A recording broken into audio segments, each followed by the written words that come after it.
5월을 보내면서 가정에 대한 하나님의 뜻, 섭리에 대해서 한 번씩 우리가 되새기고 반성하고 또 비전을 나누는 것도 나름대로 의미가 있겠다 생각합니다. 제가 이 말씀을 전하면서 여러분에게 이러한 축복을 드리고 싶은데, 창세기에 나오면은 족장들이라고 아담, 노아, 아브라함, 이삭, 야곱, 요셉까지 이르러서 족장들이라고 합니다. 여러분, 가정과 관련돼서 이 사람들의 삶을 보면 아담에게는 가정의 어떤 미션을 주셨어요. 사명을 주셨어요. 그 다음에 노아를 향해서도 역시 가정이 어떻게 이 세상을 이끌어 가야 되냐에 대한 어떤 샘플을 보여주셨고, 아브라함을 통해서는 가장의 역할이 무엇냐 하는 것을 우리에게 보여주셨고요. 그 다음에 이삭을 통해서는 자녀들을 결혼시키기 위해서 어떠한 준비가 있어야 되느냐 하는 모습을 보여주었고, 또 요셉을 통해서는 정말 우리 믿는 사람들이 이방 세계에 나가서 어떠한 모습을 보여서 그들에게 복음을 전해야 되느냐 하는 삶의 밑그림을 우리에게 주셨습니다. 여러분, 이렇게 아담과 노아와 아브람과 이삭과 요셉과 같은 그런 축복이 여러분의 가정을 통해서 흠뻑 임재하기를 축원을 드립니다. 자, 오늘 제목이 가정을 향한 하나님의 섭리입니다. 우리가 이 시편 128편을 읽었는데, 오늘 이 말씀을 중심으로 해가지고 시작 속에 답이 있다. 창세기 1장, 2장, 3장에 나오는, 또 4장에 나오는 사건을 오늘 말씀을 대비해서 여러분에게 함께 말씀을 나누고자 합니다. 다음 보세요. 자, 여러분, 예수를 믿는 목적이 뭡니까? 오늘 함께 이렇게 쌍방통행의 설교를 좀 했으면 좋겠는데, 여러분, 예수를 믿는 목적이 뭐예요? 왜 예수 믿습니까? 천국 가기 위해서. 나쁘지 않은 대답입니다. 또 이쪽에는 예수 믿는 목적이 뭡니까? 구원받기 위해서. 틀린 답은 아닙니다. 여러분, 예수 믿고 계십니까? 그러면 오늘 돌아가십시오. 오늘 돌아가시라고요. 하늘나라로. 예수 믿는 목적이 구원받기 위해서, 천당 가기 위해서라면 여러분 목적 달성했다고요. 근데 빨리 가시는 게 행복한 거예요. 자, 제가 고등학교 때 세례 문답을 하는 목사님이 연세, 그 당시 낯놓고 기억자도 모르는 할머니에게 예수 믿는 목적이 뭐요? 천국 가기 위해서. 오늘 빨리 죽어야 되겠구만. 목사님 손에 죽는 게 영광입니다. 나를 살인자로 만드네. 그런 얘기가 좀 기억이 나요. 여러분, 예수 믿는 목적은 물론 1차적으로는 하나님과의 관계 회복을 통해서 천당 가는 건 맞아요. 그러나 거기에 그치고 있는 것이 우리 한국교회의 문제예요. 자, 그러면 무엇이 문제냐 하는 것을 계속해서 말씀 속에 나누려고 하는데요. 다음, 여러분, 부모님들에게 물려받은 가장 소중한 유산이 뭐라고 보십니까? 다 믿음을 가지고 여기 계시니까 그건 가장 기본적이고 가장 중요한 것은 일단 해결이 되었어요. 그 다음 뭐라고 보세요? 너무 쉬운 걸 물어보기 때문에 그것도 질문이냐? 이런 태도들이에요. 자, 그렇다면 자녀에게 물려주고 싶은 최고의 유산, 믿음 빼고, 믿음은 가장 기본적인가? 믿음 빼고 뭐라고 보세요? 세상을 사는 비결. 나쁘지 않아요. 제 입에서 오케이 답이 나와야 정답이에요. 나쁘지 않아요. 또요. 이쪽에서는 답을 하면 그냥 공격을 받을까 봐서 아예 그냥 함구하시는 거예요. 자, 그 다음에요. 다음 할 때 이게 화면을 넘겨주시죠. 여러분, 그렇다면 다시 결혼을 하신다면, 오늘 말씀은 이미 가정을 만드신 분도 있고 가정을 만들어야 될 우리 젊은이들도 있는데, 여러분 만일 만일 다시 결혼한다면 무엇부터 준비를 하시고 싶으세요? 믿음 생활, 중요합니다. 또요. 이 질문은요, 제가 설교를 다 마치고 또 한 번 물어볼 거예요. 제가 어느 교회 가서 얘기하니까 둘로 딱 나눠주더라고요. 홍해 바다가 갈라지듯 딱 나눠주는데 믿음입니다. 그것 말고요. 그러니까 답이 안 나와요. 이 질문 마지막에 다시 한번 있습니다. 그러니까 모두가 다 통일이 되어서 하나의 답이 나오더라고요. 자, 그 다음에요. 그렇다면 여러분이 미국에 이민을 가신다면 무엇을 준비하시겠습니까? 이거 굉장히 중요한 질문이에요. 천국이 미국이라고 생각하시고 미국으로 이민을 간다면 여러분 뭘 준비하시겠어요? 물론 비자 준비해야 되죠. 굉장히 중요해요. 또요. 비자만 있으면 됩니까? 돈 중요해요. 또요.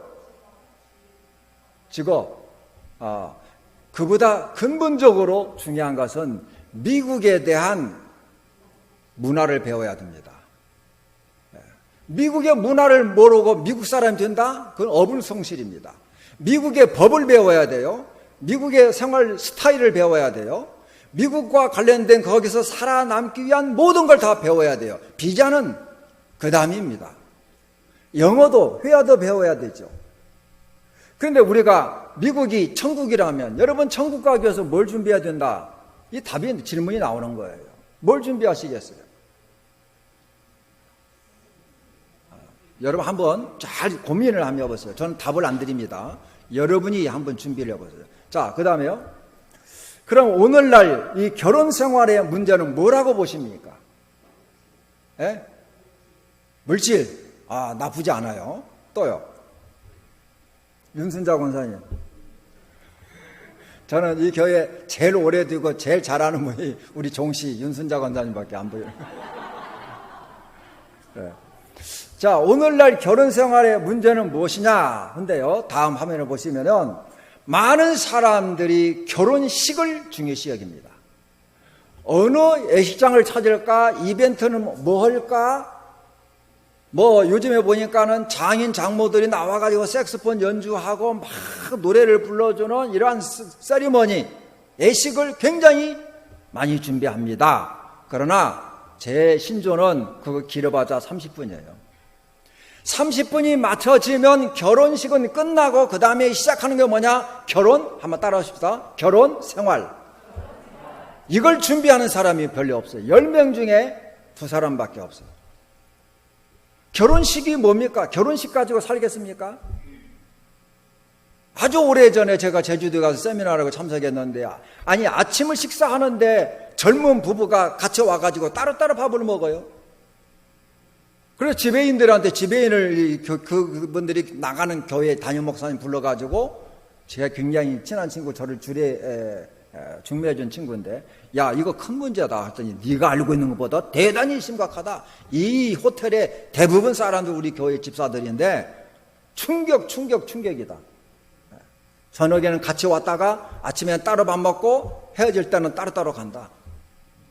이게 20년 전이에요.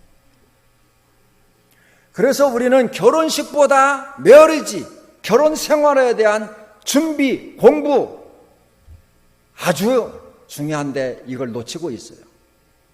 다음 화면을 보시면. 자, 이런 말은 많이 들어봤을 거예요. 명심보감에 나오는 가화만사성. 여러분 귀가 들도록 들었는데 이거 제가 만든 용어가 있어요. 다음 화면을 보시면 가화만사성 내신이다. 이게 한자로는 거예요. 그러니까 내신이라는 것은 가정이 평안하고 만사가 형통하려면 내신, 하나님 안에서. 이거 제 고백이고 저는 이렇게 살았고 제가 만든 글자예요. 내신 성적이 아닙니다. 자, 그 다음.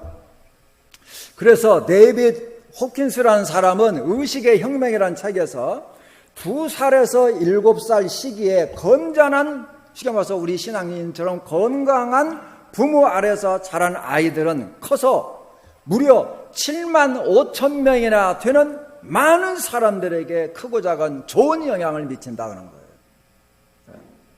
그래서 성경에도 이런 말씀이 있죠. 마땅히 행할 길을 아이에게 가르치라. 그리하면 늙어도 그것을 떠나지 않는다. 마땅히 행할 길이 뭐냐 하는 것이죠. 여기는 여러 가지 교과목들이 나오겠지요. 그 다음. 자, 그렇다면은 여러분 가정을 통한 의도는 뭐냐 하는 거예요. 여러분 성경에서 가정을 굉장히 중요시 합니다. 가정을 통한 하나님의 어떤 목적이 뭐라고 보십니까? 뭐라고 보세요? 네. 자, 다음. 자, 그렇다면은 하나 돌발적인 돌직구 질문인데요. 성경에서 가정을 먼저 만드셨습니까? 교회를 먼저 만드셨습니까? 하나님께서. 예? 이유가 뭐라고 보세요? 와, 90점. 손 들어봐요. 답을 해놓고 손 들어보니까 부끄러워서. 자, 여러분 구약 성경은 가정을 굉장히 중시 여깁니다.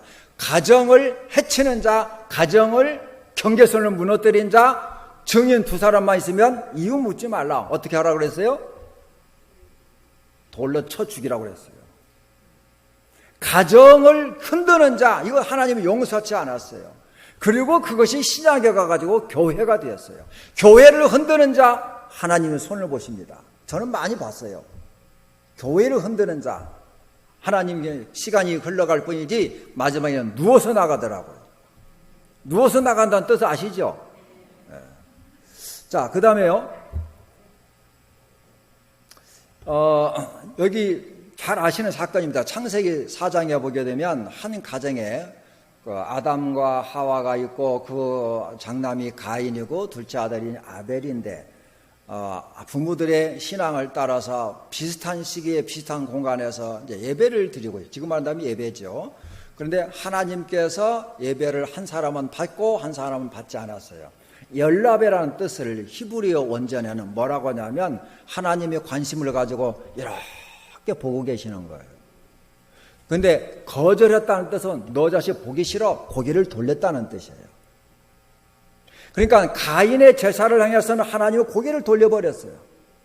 이유가 뭐냐? 예수님이 말씀하셨어요. 신령과 진정으로 드린 예배가 아니기 때문에. 그러나 인간의 비극은 예배 때문에 문제가 생겼어요. 예배 드리고 싸우고 예배 드리고 죽이고 예배 드리고 하나님의 싫어하는 짓을 한다면 그 예배는 없는 게 차라리 낫죠. 예배를 드리지 않았더라면 이런 일은 일어나지 않았을 거예요. 여러분, 그래서 다음 화면을 보시면 형이 동생을 향해서 유인을 합니다.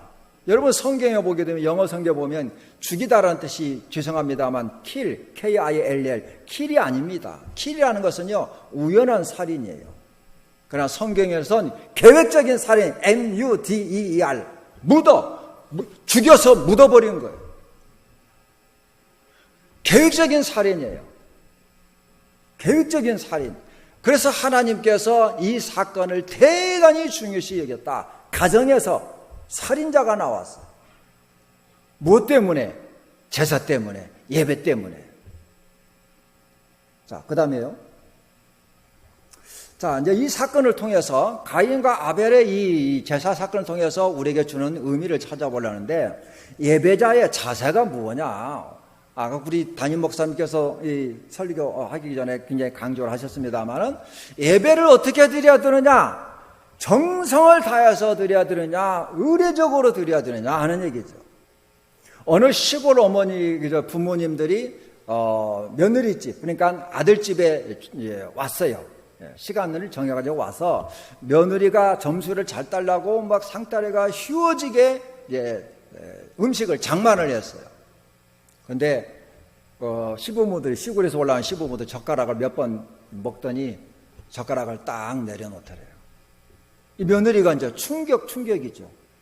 자기는 막 날밤 새가면서 점수 따려고 상따리가 부러지게 준비를 잘했는데 부모님들은 정작 몇 번 드시지 않고서 숟가락을 놓으면서 아니요, 뭐가 불편하세요? 뭐가 입맛이 안 맞아요? 하니까 딱 이 말이었어요. 이건 다 니들이 좋아하는 음식이네. 내 입에는 맞질 않아. 가버린 것이죠. 등골에 식은땀이 흐르는 거예요. 우리는 우리 입맛에 맞추어서 식탁을 준비했는데 정작 초대를 받은 부모들은 자기 입맛에 안 맞다고 식사를 안 넣는다면 준비한 정성이 뭐가 들겠어요? 우리가 예배가 마찬가지죠. 그래서 예수님은 오셔서 수가성 여인에게 예배 드리는 자는 신령과 정성으로, 다시 말해서 옛날 어른들이 제사를 지낸 것처럼 정성을 다해서 예배 드리라. 저희 어머니가 예수를 안 믿었던 분인데 제가 초등학교 때 그 발밑에서 마마보이가 되어가지고 불을 떼주고 하면서 그 과정을 봤는데요. 처음부터 끝까지 정성이에요. 배가 고파가지고 침을 발라가지고 같이 맷돌에다 갈았던 밀가루 딱 먹으려면 야 임마 정성 빠져. 조상들이 안 먹어. 엄마 나 지금 화장실 좀 갔다 올게. 불 때다가 나갔다 오면 떡이 서러. 하나에서 열까지 모든 게 정성이었어요. 정성이 빠져버린 예배 조상도 안 받아. 근데 정성이 빠져버린 형식적인 제사, 눈 뜨고 보고 계시는 하나님이 고개를 향할까 돌릴까? 바로 이 문제예요. 그래서 가인의 제사는 거절을 당한 거예요.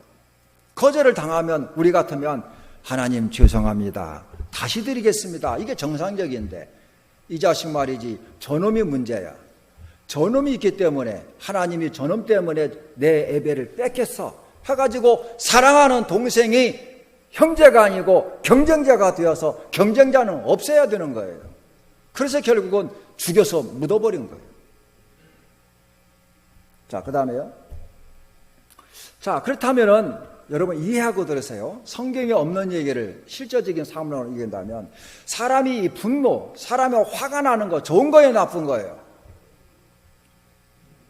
좋다 나쁘다가 아닙니다. 우리에게 있는 모든 감정은 좋다 나쁘다 하는 것이 아니고 그 감정을 어떻게 나타나느냐, 그 행동을 보고 그 감정이 좋다 나쁘다 합니다. 분노는 에너지입니다.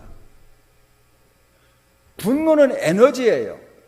헐헐 타오르는 화산처럼 굉장히 우리 마음속에 그 분노를 생산적으로만 쓰면 얼마든지 위대한 일을 해낼 수가 있어요.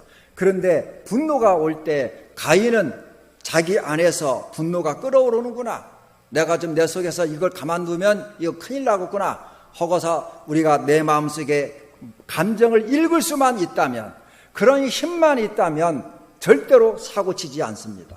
자기 컨트롤이 가능한 사람이기 때문에 이걸 가르쳐서 교양 있는 사람이고 배운 사람이라고 합니다. 그러나 내가 분노가 일어나는 걸 자기를 보고 너 때문에 그래, 니놈 때문에 내가 화가 나, 니놈 때문에 못 살겠어 하면 그 대상은 반드시 화풀이 대상이 됩니다. 그래서 죽이는 거예요. 그렇다면 여기서 부모님들, 자식은 부모를 보고 자란다고 그랬어요. 그랬죠? 네, 틀림없는 진리죠. 그러면은 가인이 화가 났을 때 동생을 쳐 죽이는 이것 어디서 배운 못돼 먹은 짓이에요? 네? 아니 여러분이 대답을 하셨잖아요. 자식은 부모가 우리 엄마가 우리 아빠가 사이가 좋을 때 사랑할 때 어떻게 표현하고 어떠한 무드를 보여주고 화가 날 때 어떻게 한다, 집어 던진다, 막 야단을 친다, 발로 찬다, 이런 것을 다 보고 배웠다면 그대로 무의식적으로 순간적으로 나오는 건데, 이 화가 났을 때 동생을 쳐 죽이려고 하는 이런 습관은 어디서 배웠냐고 말이에요. 네? 제가 한 말이 아니에요. 여러분이 하신 말이에요. 성경에는 이걸 쓰지 않았어요. 그러나 우리가 얼마든지 추론을 해볼 수가 있어요. 자, 그 다음에요. 자, 그 다음 넘겨봅시다. 자, 그 다음에 잉태할 때 이제 우리가 여러분 아주 중요한 메시지가 나오는데, 한 가지, 자식도 농사라고 그랬죠. 여러분 교회도 보니까 텃밭이 조금 있다고 제가 봤는데요. 터부터 가꾸고 나서 씨를 뿌렸습니까? 씨를 뿌리고 텃밭을 가꿨습니까? 이건요, 유치원생도 알아요. 뱃속에 있는 애들도 알아요. 자식도 농사라고 그랬어요. 그럼 여러분은 씨앗을 뿌리기 전에, 다시 말해서 임신을 하기 전에 임신을 준비를 했습니까? 아니면은 임신한 걸 알고 나서 태교를 했습니까? 대개 임신하고 태교한 것은 3개월 지나고 한 거예요. 입덧을 한 것이 3개월 전후예요. 그러면 그 전에 커피도 많이 마셨을 거고 약물도 많이 마셨을 거고 어떤 이상한 짓도 많이 했을지도 몰라요. 그러면 임신이 딱 되는 순간 찾아오는 건 뭐예요? 불안이에요, 불안. 내가 과거에 커피 많이 마셨는데 이거 안 좋다겠는데 감기약 먹었는데 큰일 났다. 불안이 나오는 거예요. 불안을 느끼는 순간 태아는 꿈틀거리기 시작하고 불안 심리에 젖어버려요. 그리고 부모가 사랑하는 분위기가 아니라면 이 아이가 안 나가려고 그래요. 나는 환영받지 못한 지금 출생을 하고 있다. 안 나가요. 미국 같은 데서 책을 보게 되면 애가 환영받지 못한 출생이라고 스스로 여기서 해결하자 해가지고 탯줄을 감아버려요. 이런 보고가 심심찮게 나와요. 그걸 우리는 사상이라고 그래요. 사상하다가 부모도 죽을 수가 있어요. 자, 그렇다면 정말 이 갑작스러운 잉태는 환영받지 못하는 거예요. 어떤 사람들은, 믿음이 없는 사람들은 야, 우리가 지금 먹고 살 것도 없는데 지금 그 아이를 키울 재산이 어디가 있어? 당장 병원에 가! 뛰어버려! 그럼 어떻게 이 생명을 띱니까? 다음날 이 남편이 술 한잔 거두르게 먹고 술에 핑계를 내가지고 발길 발로 차가지고 부인이랑 쓰러뜨리고 축구공을 여겨가지고 펑펑 하고 있어요. 이 아이 어떻게 되겠어요? 평생 부모의 십자가가 됩니다. 자폐아가 될 수 있어요. 그렇기 때문에 우리는 자녀관에 대한 확실한 준비를 통해서 정말 밭을 잘 가꾼 상태에서 우리 젊은이들 결혼하기 전에 임신을 한다면 결혼하기 전에 최소한 40일 전, 늦으면 30일 전부터 몸도 건강하고 정신도 건강하고 기도도 열심히 하고 밭을 잘 가꾼 상태에서 결혼해야 돼요.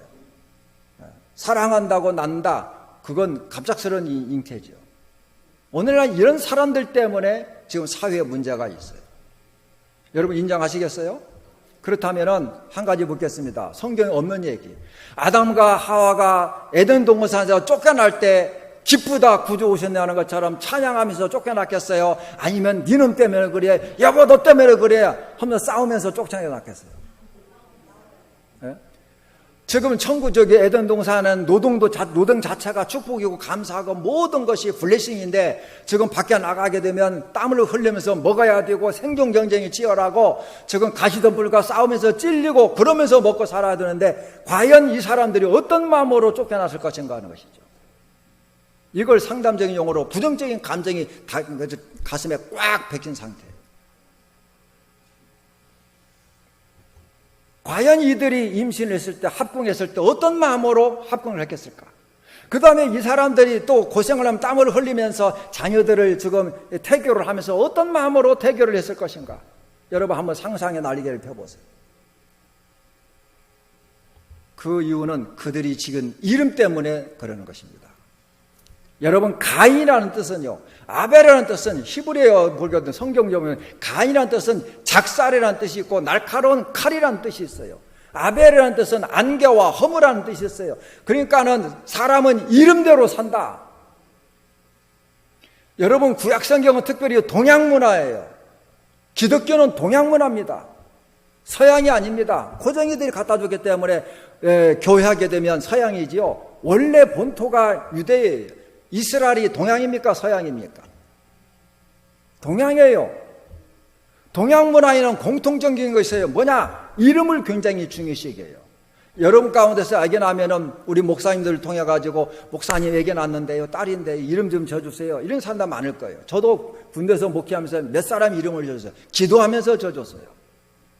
그러면 믿음이 없는 사람은 봉투에다가 두둑히 가가지고 어디로 가냐? 운명관, 철학관 가가지고 우리의 돌림자는 이것입니다. 이름 좀 멋있게 좀 살게 해주세요. 왜 그럽니까? 이름을 중요시 여기는 거예요. 이름 속에 운명이 있다는 것이 동양의 문화예요. 그래서 저는 저희 군대에서 젊은이들에게 이렇게 강조합니다. 한 사람 떼어가지고 너 일어나봐. 네 이름이 뭐야? 한자로 네 이름이 뜻이 뭐야? 그걸 전체로 이어봐. 여러분 이름을 한번 생각해 보세요. 그걸 누가 지어주느냐? 부모가 지어줬어요. 부모가 어떤 마음으로 어떤 심정으로 너에게 이런 것을 지어줬느냐? 제 큰아들 이름이 영근이고 둘째가 영현입니다. 기도 엄청나게 하면서 지었어요. 돌림자 영자를 살리면서. 그래서 영근은 영광의 뿌리, 너는 우리 가문 대대로 영광의 뿌리가 되라. 영현이 너는 하나님이 함께하고 있다는 것을 모든 사람에게 알릴 사명이 있다. 이걸요, 기저귀 차고 다닐 때부터, 알아듣지 못할 때부터 고등학교 2학년 때까지 계속해서 가정 예배 드릴 때마다 이름값을 하면서 네 이름의 뜻이 뭐죠? 아주 그냥 공산주의 세뇌교육처럼 시켰어요. 지금도 다 큰애지만 네 이름 뜻이 뭐야? 이게 나와요. 너 이렇게 살아야 돼. 이게 아버지 어머니의 유언이야. 가문의 미션입니다. 그리고 이것을 신앙 안에서 재해석하게 되면 하나님이 주시는 미션이 여러분의 마음 그 이름 속에 다 들어있는 거예요. 그만큼 이름은 중요하셔요. 그런데 가인이라는 뜻은 동생을 작살로 찍어 죽여서 아벨은 안개처럼 허무하게 사라진 사람이에요. 이름대로 살았잖아요. 자, 다음. 이건 제가 설명을 했으니까요. 넘어가십시오. 쭉쭉. 자, 그렇다면은, 우리가 주는 학습된 행동인데요. 말씀을 드린 대로 다 이미 말씀을 드렸습니다만, 이 부부관계가 굉장히 중요해요. 저희들은요, 아이들한테 중학교, 고등학교 1학년 보는 때까지 둘이 미안합니다만, 이 강대상에서 이런 얘기하고, 아이들한테 부모는 서로 이런 모습으로 살아내가지고 굉장히 많이 스킨십을 했습니다. 아이들이 보는 앞에서 의식적으로 같이 뒹굴고요, 레슬링 하고요, 앞에서 같이 또 뽀뽀도 하고요, 애들 보는 앞에서 사랑한다, 아주 자연스럽게 했어요. 그랬더니 이 아이들이 나중에 컸을 때 이렇게 물어봤습니다. 너희들 밖에 나가서 집에 들어왔을 때 어린 시절을 생각해봐라. 어느 때가 제일 행복하고 제일 가정에서 의미를 찾는다고 얘기할 수가 있냐 하니까 얘들이 하는 얘기가, 우리가 어릴 때 학교 갔다가 오면 엄마 아빠가 무슨 말을 하고 있는지는 기억이 나지 않지만 서로 웃으면서 재미있게 살고 있는 모습이 제일 행복했습니다. 그래서 자기도 결혼하면 엄마 같은 여인을 만나기를 원합니다. 인성을 굉장히 중요시하고 찾고 있어요. 이게 바로 부부관계에서 보여주는 것이고 부모관계예요. 그러니까 자식은 영락없이 부모들의 붕어빵이다 하는 것이죠. 자식들을 보면서 부모가 어떤 삶을 살았느냐 하는 것을 역추적을 가능하다 하는 말씀을 드리고 싶습니다. 그 다음에요. 자, 한 가지 질문합니다. 가정에는 위에는 부모가 계시고 그 다음에 부부가 있고 밑에는 자녀가 있어요. 이 세 세력을 시스템을 합해서 우리는 가족이라고 혹은 가정이라고 해요. 그렇다면 이 부모, 부부, 자녀 중에서 제일 중요한 위치가 어디라고 보십니까? 자, 손을 한번 들어보세요. 부모가 중요하다. 네, 부모 중요하지요. 그 다음에 부부가 중요하다. 네, 내리세요. 자식이 중요하다. 네. 손 안 드는 사람 손 들어보세요. 뭐예요? 자, 만일 부부관계가 벌어지면 자식들 사랑할 수 있어요? 양쪽 부모들 제대로 섬길 수 있어요? 저는 상담하는 사람으로서 부부 문제, 자식 문제 딱 하기에는 이미 답이 딱 나와요. 마지막 결론은 이겁니다. 자식에게 신경 쓸 것 당신 남편한테 잘해라. 부모에 대한 어떤 아킬레스건을 가지고 상담을 하면 다 들어주고 마지막에 그거요. 부부 문제가 더 급합니다. 부부 문제가 해결되면요. 당신 남편, 장인, 장모에게 잘할 겁니다. 남편한테 더 잘하세요. 이미 답은 딱 나와 있는 거예요. 부부 문제에서 자식 문제가 나오고 어른들의 문제가 나오는 거예요. 이게 다 인정하시겠어요? 예, 그러면 넘어가겠습니다. 예, 그래서 이게 화살표를 이렇게 해봤고요. 그 다음, 자, 물고기를 향한 사랑인데 이 재미난 얘기입니다. 어떤 어린아이가 아주 추운 겨울에 그 냇가에 갔더니 송사리를 아시죠? 조그마한 물고기들이 그 얼음 밑에서 헤엄을 치고 있는 걸 보고 감수성이 예민한 이 아이가 어머나 나는 따뜻한 아파트에서 살고 있는데 이 아이들은 너무 추워서 어떻게 하지? 해가지고 그릇을 가져와가지고 이 물고기 몇 마리를 건져내가지고 집으로 갔어요. 그리고 가스불에다가 주전자에다가 물을 넣어가지고 펄펄 끓였습니다. 그러니까 펄펄 끓이는 걸 물을 가지고 찬물에 있는 이 물고기에다 부으면서 야 물고기야 얼마나 그동안 추웠느냐 온몸이 얼었겠다. 미안하다 하면서 계속 물을 부었습니다. 계속 붓고 있었어요. 물고기가 어떻게 될까요? 여러분 점심 식탁에 나올 수 있어요. 자, 그렇다면 이 아이는 물고기를 사랑한 겁니까? 사랑하지 않은 겁니까? 얼마만큼 사랑한 거예요?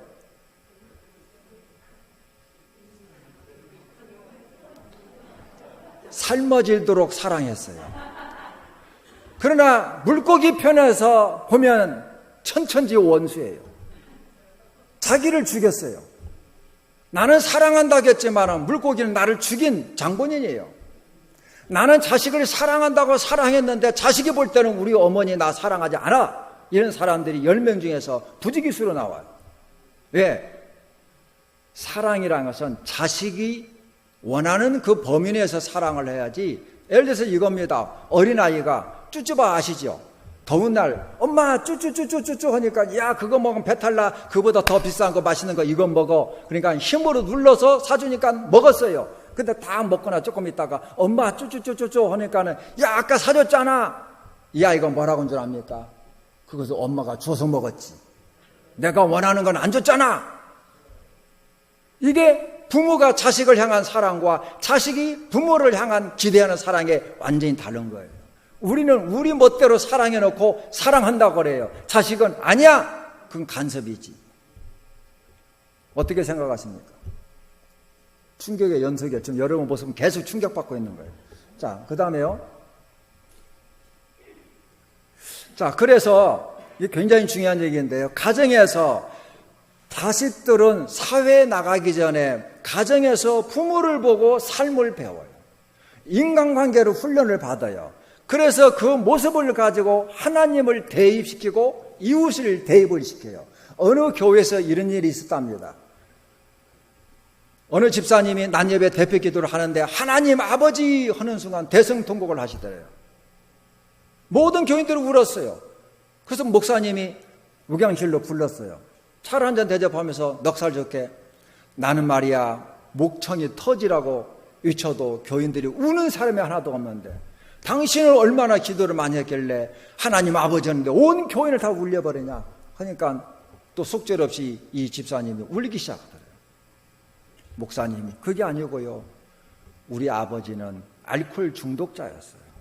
아버지가 밖에서 술을 먹고 오면 어머니의 머리채는 이리저리 끌려다녔고 뒹굴었고 우리들의 이 머리통은 아버지의 축구공이었어요. 이게 알코올 중독자들의 대표적인 모든 공통적인 거예요. 그러니까 하나님 아버지 하는 순간 하나님 아버지는 온데간데 없어지고 그 막 하늘을 만들게 했던 그 아버지 자기 머리통을 축구공으로 생각했던 그 아버지를 생각하면서 억울해서 울은 거예요. 그러니까 여러분 교회에서 말씀 버리는 사람 이건 신앙이 없다고 생각하지 마세요. 인성의 문제가 있는 거예요. 가정에서 쓴 뿌리가 부정적인 감정이 해결 못해가지고 거기에 믿음이 들어가니까 믿음도 그렇게 나타나는 거예요. 여러분 주변에 말씀 부린 사람 불쌍하게 계셔야 됩니다. 네? 그런 사람 전 어릴 때 참 사랑을 제대로 못 받았구나 그렇게 생각하면 모두가 다 포용의 대상이 되는 거예요. 그 다음에요. 자, 그 다음에 쭉 그 다음에 넘겨갑시다. 자, 그 다음에요. 자, 이제 여기서요 부모의 자녀관이 나오는데요. 여러분 양해하고 들으세요. 문장에서 제일 중요한 문장은 주어와 동사죠. 이거 다 일형식 다 아시죠? 나머지는 있어도 없어도 그만이고 있으면 좀 부드러울 뿐이에요. 여러분 창세기 4장 1절에 보면 내가 여호와로 말미암아 득남하였다고 그랬어요. 주어 동사가 딱 빼면 뭐냐? 내가 낳았다 그랬어요. 여기에 문제가 있어요. 우리 부모의 자녀관은 하나님의 선물이지 내 자식이 아니에요. 내 자식으로 낳기 때문에 자기 멋대로 양육해요. 자기 욕심을 채워서. 제가 전화로 상담했던 사람 중에 하나가 서울에 있는 아주 유명한 S대학을 나와가지고 법대를 나왔는데 사시에 계속 떨어져서 옛날로 말하면 지금 공인중개사가 아니고 복덕방에서 하루 종일 장기나 두고서 세월을 보냈던 사람인데 자기 딸이 커가면서 너는 무조건 법대 가서 판검사가 돼야 돼. 계속 밀어붙였는데 이 아이가 고등학교 졸업을 하고 아버지를 향해서 도망치기 위해서 어디로 이사를 갔느냐? 저 경상북도 외관이라는 학교를 다니게 됐어요.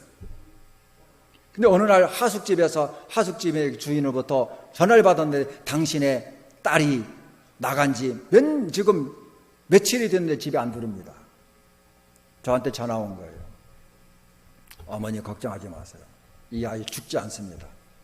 물론 전화한 내용은 다른 거 있었지만은 이 아이는 자기와의 치열한 싸움을 하고 있습니다. 조금 기다려 보시죠. 일주일 후에 전화가 왔어요. 목사님 말씀대로 이 아이가 지금 형편없는 아이로 되어가지고 지나가는 행객이 지금 이게 신고해가지고 파출소 왔는데요. 미친년 같아요, 미친년. 그 아이가 지금 서울에 무슨 병원에 왔는데 어떻게 하면 좋아요? 제가 물었어요. 아버지 알고 계십니까? 모릅니다. 그 아이 살릴 거요, 죽일 거요 물어봤어요. 살려야지요. 그럼 당분간 아버지한테 알리지 마세요. 아버지 아는 순간 이 아이는 죽습니다. 그리고 침대에 머리맡에 앉아가지고 절대로 입을 다무세요. 이 아이가 정신을 차릴 절대로 어머니 말하지 마세요. 말하는 순간 이 아이는 죽습니다. 죽이려면 말하고 살리려면 말하지 마세요. 그냥 손만 붙들고 있어요. 무슨 뜻인가 아시겠지요? 결국은 제 말대로 해가지고 살아났어요. 근데 여기 보면 자녀관입니다.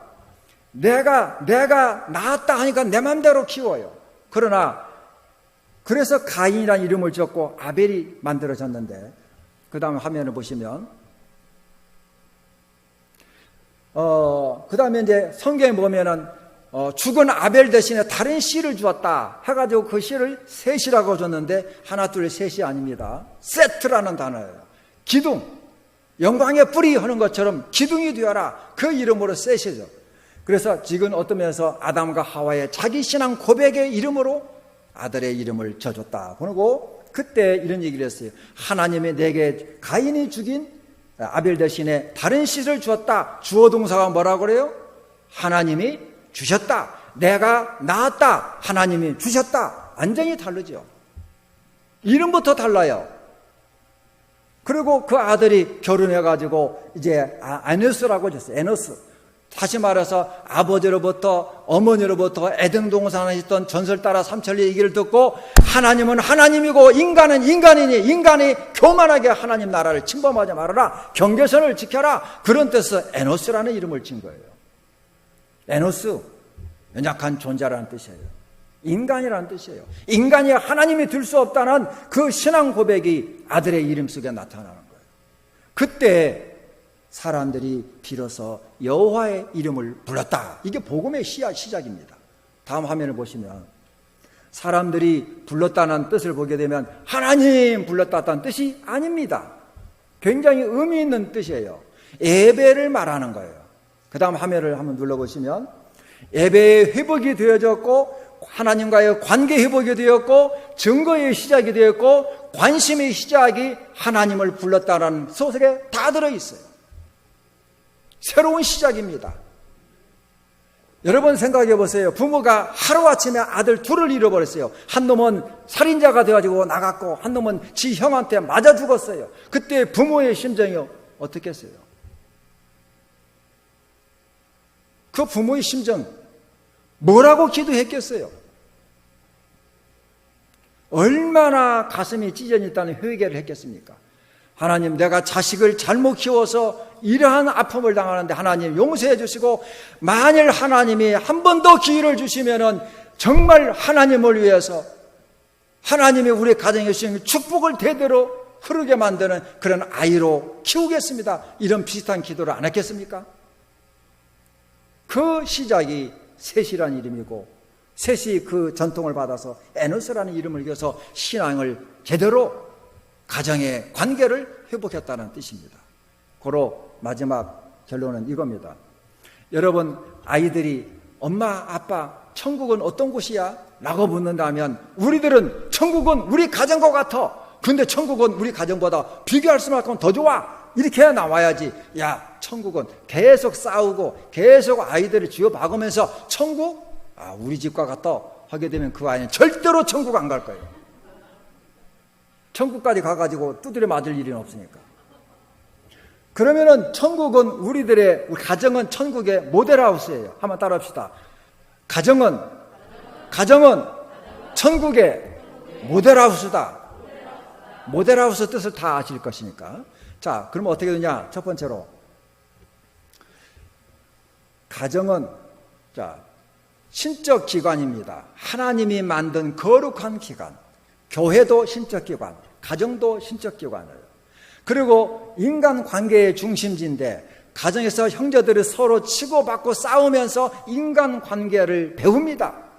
그 배움을 통해서 유치원에 가고 학교에 가고 사회에 가고 군대에 가요.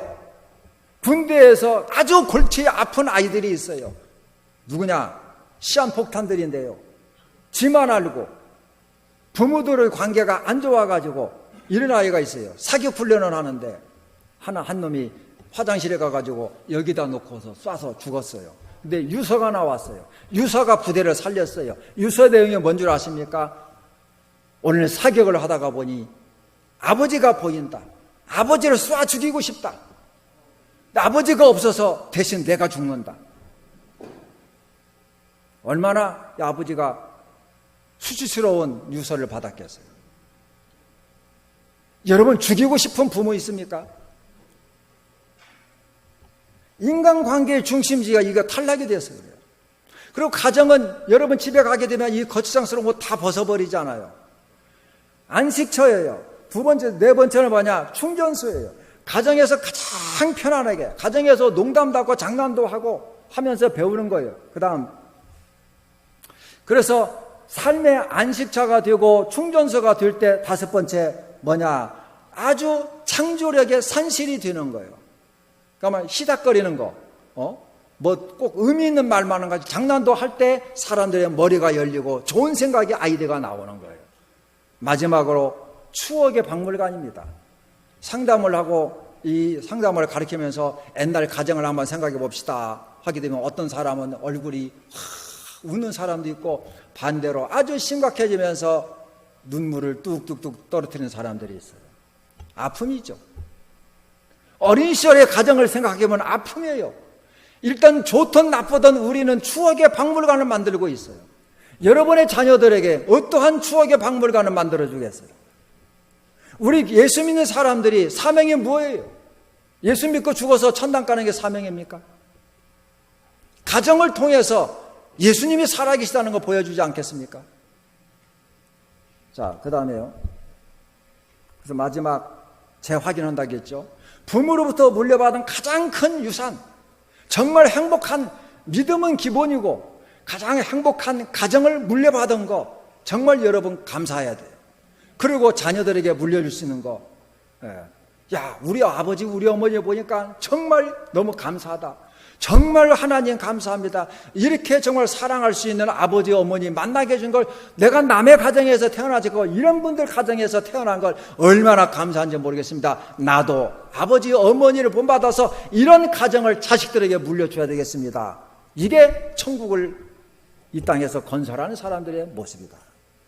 그래서 다시 결혼한다면 무엇을 준비할 것이냐? 저를 대통령으로 만들어주세요.